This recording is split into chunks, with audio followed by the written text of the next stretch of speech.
చూడండి, లేకపోతే హిందీ సినిమా చూడండి. ఈ సినిమాలు చూస్తున్న కొంత యాంటీ క్యారెక్టర్ ఉంటేనే జనం కూడా లైక్ చేస్తున్నారు. ఇది చూడండి అన్నారు కిషోర్ అవునయ్య, అలాగే చేద్దాం మనం. దాంట్లో ఏమి మార్చట్లేదు, ఒక కృష్ణ రాస్తారు.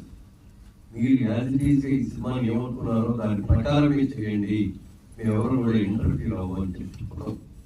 ఆ బాధ్యత ఆయన మీద పెట్టుకోవాలా సినిమా చాలా అద్భుతంగా చేశారు.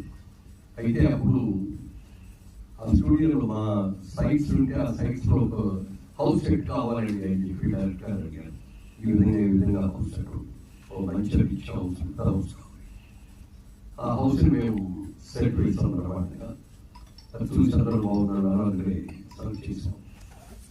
ఆ సినిమా షూటింగ్ ఆల్మోస్ట్ 90% దాంట్లోనే ఉంటుంది, మిగిలిన వాటిలో ఉంటుంది. ఆ సినిమా తీసిన తర్వాత అప్పుడు చాలా మంది ఎవరి సెట్ దీపక్ సార్ చాలా బాగుంది, ఇంకా చాలా సినిమా వాళ్ళు తీసుకుంటారని అడగడం, వాళ్ళందరూ కూడా తీసుకుంటూ కూడా జరిగినప్పుడు నాకు ఒక ఆలోచన వచ్చింది.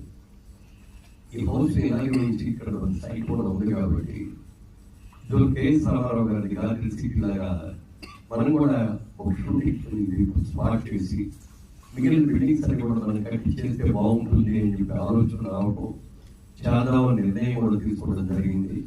కానీ దురదృష్టవశాత్తు ఒకరికొకరు ఈ సైట్ లో వెళ్ళిపోవాల్సిన పరిస్థితి వస్తే తప్పనిసరి పరిస్థితులు ఇవ్వాల్సి వచ్చింది.